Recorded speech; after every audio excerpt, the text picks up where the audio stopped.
Coming up on this episode of Hit the Sled, we got our Super Bowl matchup. We got Kansas City Chiefs versus the San Francisco 49ers. Next on Hit the Sled.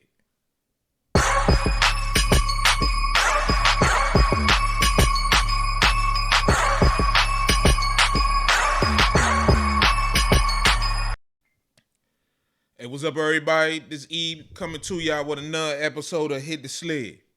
Hey, before we get started on this episode, as you watching my YouTube channel, subscribe, press the button that's right there, the little subscribe, hit that button, subscribe to Hit the Sled. But not only that, like the videos and leave a comment or two. Man, I truly appreciate y'all watching this episode. But before we get started, not only am I on YouTube, I'm also on Twitter. I'm also on Facebook. I'm also on Instagram. Follow me there. Hey, we got a lot of things we're gonna be doing soon in this off season coming up. That being said, we got to start off with our matchups. We got our Super Bowl matchup, y'all. We got the Kansas City Chiefs versus the San Francisco 49ers. But before we talk about that, we're gonna be talking about that later on Hit the Sled next week. We got to talk about how did we get those matchups? How did we get the matchups? And the first game we're going to talk about was the first game of the day. It was Kansas City versus Baltimore. And this is one of those things where first thing you got to do, you got to give the 49ers, you got to give Kansas City what an amazing job they did. The Kansas City Chiefs and Pat Mahomes are in the Super Bowl again. They've been in the Super Bowl the last four out of 5 years. They've been in the Super Bowl. Last time they didn't make the Super Bowl was a couple years ago when Joe Burrow went into Kansas City and got that win. Man, but Pat Mahomes went into Baltimore, y'all ain't got it. He got the win. He went there and he beat the Baltimore Ravens. But it wasn't just him. You got to give Andy Reid some credit in this.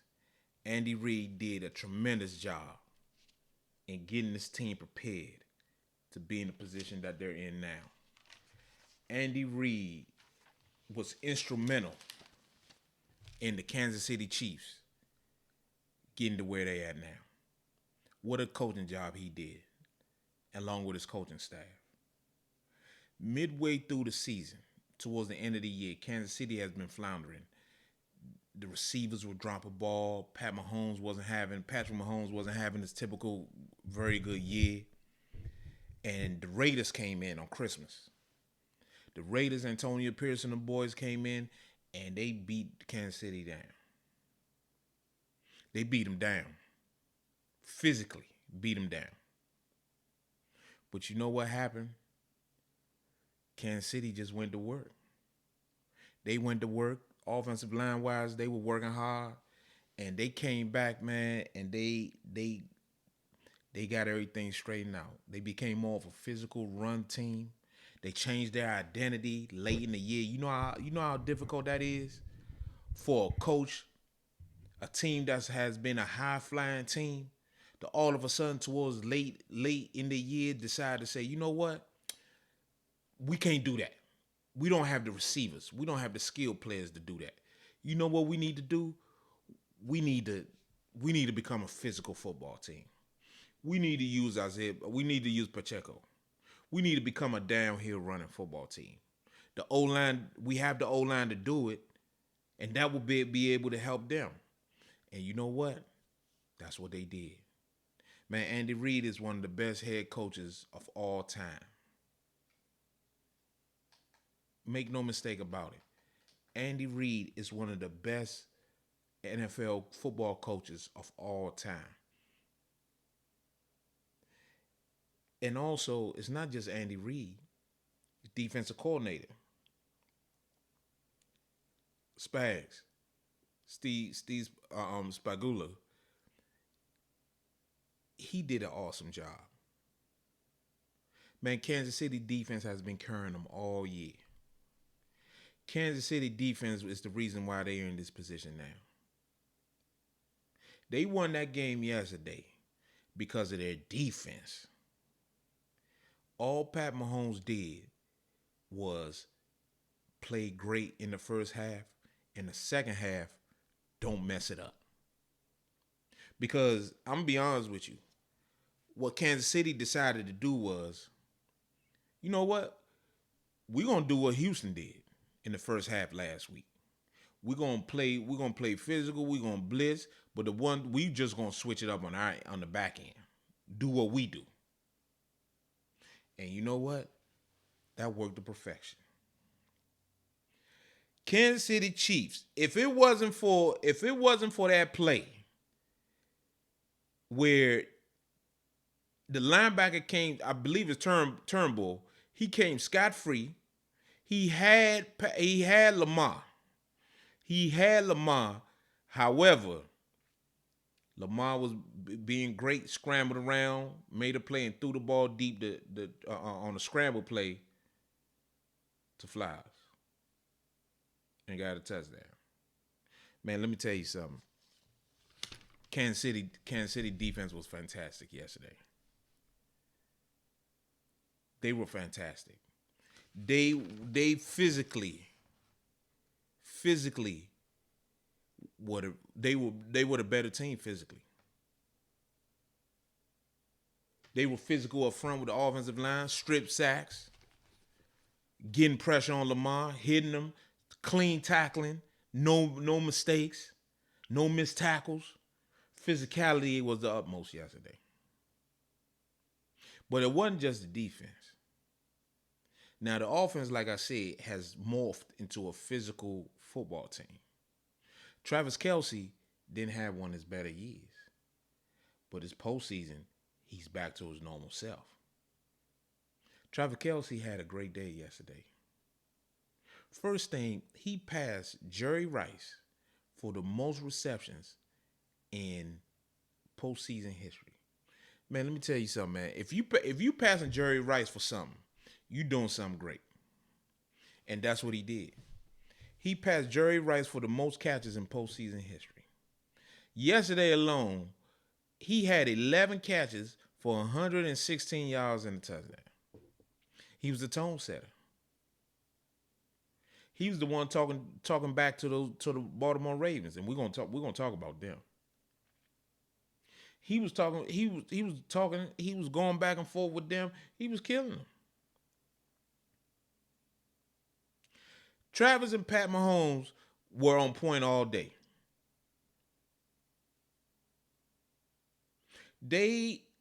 Pat didn't have that great of a day. Patrick Mahomes he went 30 for 39, 241 yards, one touchdown. It wasn't the yards. What it was the completions, keeping the ball away from Lamar, and not only that, not making any stupid mistakes. No pick sixes, no fumbles, no turnovers, nothing crazy, no gimmicky plays like what almost cost them against the Bills with the reverse to Nicole Hardman. None of that. They ran the ball 32 times. Excuse me. Kansas City ran the ball 32 times yesterday. Believe it or not, Kansas City ran the ball more than the Ravens, and we're going to get to that. They were the more physical team. They were ready to go. They knew what they needed to do to win, which was be physical, run the ball, take advantage of whatever situations we have, and just play mistake-free football. And that's what they did. That's what they did. And when you go back to the Ravens, that ain't what the Ravens did. The Ravens had 3 turnovers. Man, let me tell you something about the Ravens, man. The Ravens paper bullies. The Ravens paper bullies. They got all that talk. They got all that thing, all that paper. We number one on defense. We got this, and this. We this on offense. We lead the league in rushing. All that. Man, they ain't do none of that. Man, Baltimore only ran the ball 16 times yesterday. Lamar was the MVP of the regular season, but he ain't played like an MVP yesterday. Let me say this: we just got to be honest. A lot of people don't want to be honest. If Lamar can't throw the ball more effectively, the Ravens will never win a Super Bowl. Let me say that again. If Lamar don't start throwing the ball more effectively, the Ravens will never win a Super Bowl. I said the last episode, the preview of the NFC Championship game here on Hit the Sled. I told you guys that the game plan for Kansas City is to jump out on the lead on Lamar, on Baltimore, force them to have to throw the ball to win. And I don't believe Lamar could do it. And you know what happened? Everything I said came true. Kansas City went up by 14 when they jumped out to that lead, 17.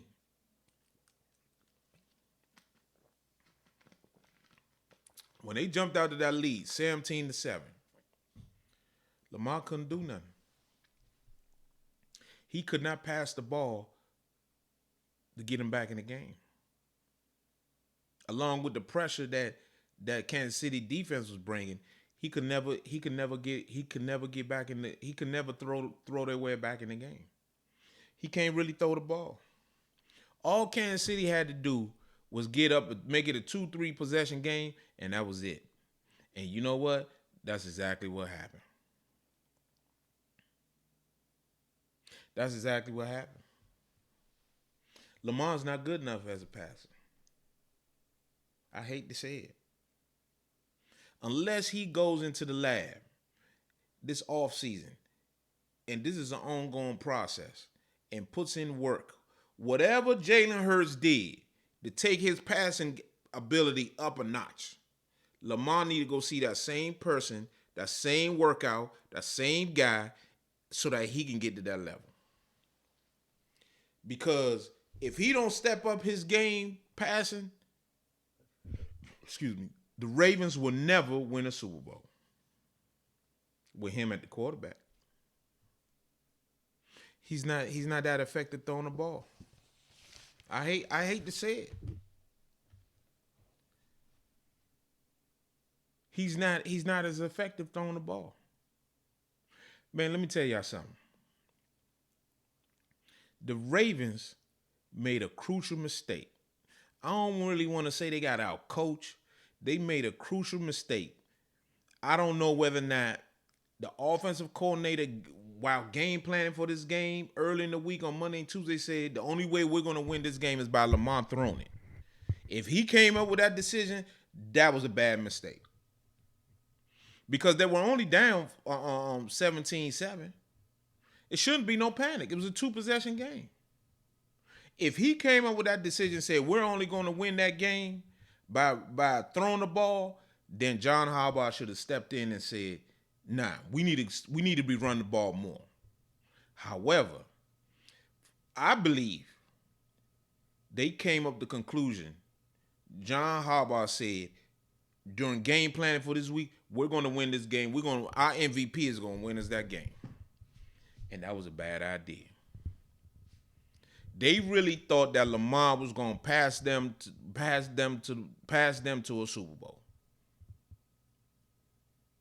That was a consensus among the offensive coaching staff, that Lamar can throw his way to a Super Bowl, and they picked wrong. They picked wrong. Because there is absolutely no way Kansas City should outrush the Baltimore Ravens. Kansas City ran the ball 32 times. Baltimore only ran the ball 16 times. That's inexcusable. Baltimore, who led the league in rushing, only ran the ball 16 times. There's no way that should happen. No way.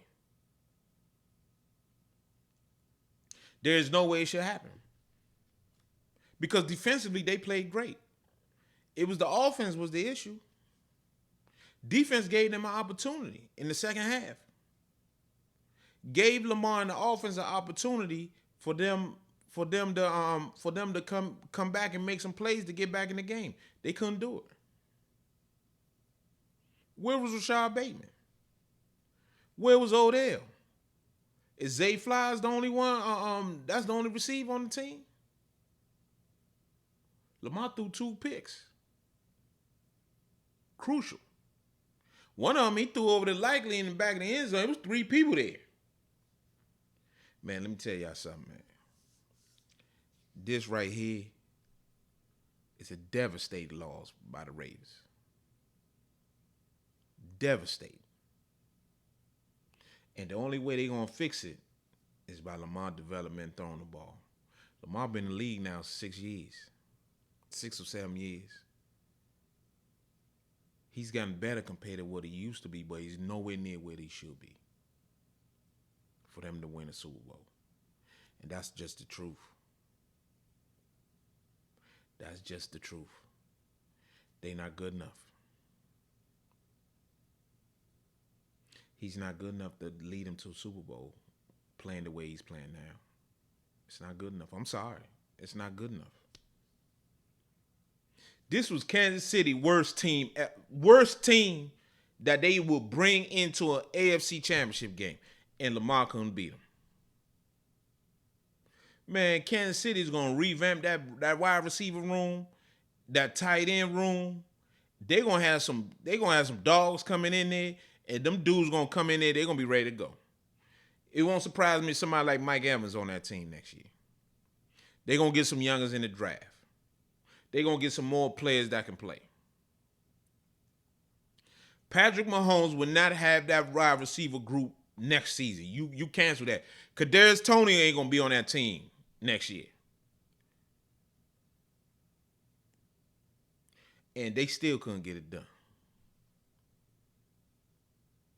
Man, I'm going to tell you something. The Ravens, specifically Lamar, he gotta go to work.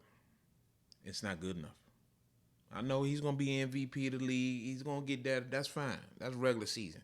But for him to beat Pat Mahomes in the playoff, he got to get better throwing the ball. That's just it. Plain and simple. So the reason why they won't be in the Super Bowl where they're going to be playing the San Francisco 49ers is because Lamar can't throw the ball effectively. He's not good enough throwing the ball to go to a Super Bowl. Because when you look at the 49ers who beat the Lions yesterday, Brock Purdy led them. Brock Purdy went 20 for 30, 267 yards and a touchdown. He did have an interception. Kyle Shanahan goes back to the Super Bowl. But the Niners need to be thanking their lucky stars because of Dan Campbell. Dan Campbell cost the Detroit Lions a chance to go to a Super Bowl. That's just the truth. Dan Campbell cost his team a chance to go to a Super Bowl. They actually on offense played very well. Jared Goff, he was 25 for 41, 273 yards, a touchdown, no turnovers. Remember what I've been telling y'all about Detroit? If Jared Goff don't turn the ball over, if Jared Goff don't throw interceptions, they got a real shot of winning the game, which they did have a real shot of winning the game. Detroit ran the ball effectively. Man, you had David Montgomery. They ran the ball 29 times for 182 yards and 3 touchdowns. David Montgomery in the first half, 15 carries for 93 yards. Jahmyr Gibbs, 12 for 45, 12 carries, 45 yards. He did have a crucial fumble, but he was playing well. He's electric, man. Jahmyr Gibbs, whew, he gonna be something.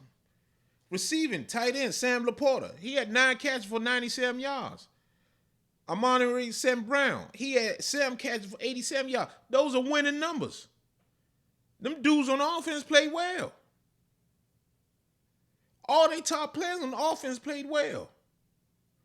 The defense played well too. The defense was effective, especially in the first half. However, everything changed when Dan Campbell decided to go for it on 4th and 2 from his own 30-yard line. And he didn't get it. All he had to do was kick the field goal. He would have made it a 3-possession game. Detroit would have been up 17. And at that point, the 49ers would have been starting to get nervous because they were running out of time. It was midway through the third quarter. Time was on Detroit's side. But Dan Campbell didn't learn his lesson from the last game, from week 16 or week 17 against the Cowboys, where he kept going for it, and they wouldn't get it. Even had an opportunity at the end of the game, kick the extra point, go to overtime. He talking about, I believe in my team. Man, you don't have another week. This is win or go home. I need the most points possible. They don't care. I don't care how you get the most points. You need to get the most points possible when that clock goes to 0 to go to the Super Bowl. And Dan Campbell decides to go for it. And of course he doesn't get it. Reynolds drops the ball. It's a ball he should have caught, but he dropped it. And guess what? The Niners never looked back. The Niners scored 27 straight points before Detroit can even score that touchdown. Jameer Gibbs fumbled. They go for it. They down 27-24. They go for it again instead of kicking the field goal to tie the game. I can understand why he might have went for it there. Still, kick the field goal. Take the points. But Dan Campbell decides, no, I ain't doing that. I'm going to go for it. I've been doing that crazy stuff all year long. And now in the NFC Championship game, I'm still going to do it. And that's why they lost. The Niners, they go on to win. Brock Purdy played well. I told y'all, Brock Purdy was not going to have another bad game. He was running. He was scrambling. He had to make plays himself for them to win, and he did that. That's what you're supposed to do. I don't understand why people hating on Brock Purdy, man. This man, the last pick of the draft, Mr. Irrelevant, 7th round. And he's taking his team to the Super Bowl. Beat out the 2nd pick of the draft, Trey Lance. They traded him. I don't understand why people don't like Brock Purdy, man. I don't get it. This man right here should be lauded, celebrated for doing what he doing. He's a 7th round pick, Mr. Irrelevant. The last pick of the draft is leading his team to the Super Bowl. This man right here should be celebrated. I don't get the hate. I really don't understand it. I really don't. Brock Purdy should be celebrated. Well, you know who's celebrating? The San Francisco 49ers. Because Kyle Shanahan and them boys going to the Super Bowl. And now they get a rematch with Pat Mahomes. Now, the teams that when they played in 2020, those teams now are completely different. Ain't no Tyreek out there. Ain't no Jimmy Garoppolo out there. But ain't no Richard Sherman out there for the Niners. A lot of those guys, a lot of the main cogs are still there. They a little older, but they still there. It's their time. It's gonna be man. It's gonna be a hell of a game, man. I'm happy. I'm happy to see it. I'm happy for Brock Purdy. I'm happy for him, man. This man right here, Sam Pick in the draft, Sam Brown, Mr. Irrelevant. He leading his team to the Super Bowl. He should be celebrated, man. But I don't understand. People hate Brock Purdy, man. I don't get it. I really don't. He should be celebrated. And we got Pat Mahomes. Went into Buffalo, beat the Dolphins at home. Go into Buffalo, beat Josh Allen. Go into Baltimore, beat Lamar. And it's going to the Super Bowl again, chance to win 3. If you think about this, give y'all a little perspective. Pat Mahomes is on his way. If he wins this Super Bowl, he's on his way of moving past Joe Montana. He's only one Super Bowl away from tying Joe Montana, and he's only 28 years old. Montana was the best quarterback I ever saw. Well, Patrick Mahomes ain't far behind Joe, man.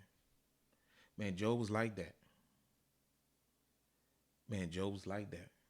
Well, Pat Mahomes, so is Pat Mahomes. Now, he's a little bit far off from Brady because of the amount of longevity and amount of Super Bowls that Brady has. But ability-wise, man, Pat on a different level. Pat ain't got no fear. And the thing that's going to serve Pat so well is that when he was young, he had so much experience. He's been in every big game that he can ever been in the game of pro football.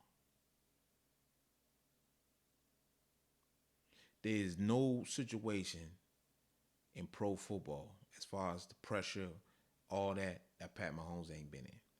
Pat Mahomes has took a team down the field to tie the game in 13 seconds. They were losing. He took a team down the field in 13 seconds. This man ain't, they said everything he did was an Arrowhead. Let's see what he do when he go on the road. You know what he did? He went down there and beat Josh Allen. He went in their home field and beat them peoples up there in Buffalo. He went down there and up there in Baltimore and whooped them peoples too. Can't do nothing but can't say to him nothing about cold weather. It's cold in Kansas City. He got one of the best coaches, Andy Reid. Andy Reid's 65. Now we don't know how much long Andy Reid gonna coach, but and so it's to me, we watching history right in front of us.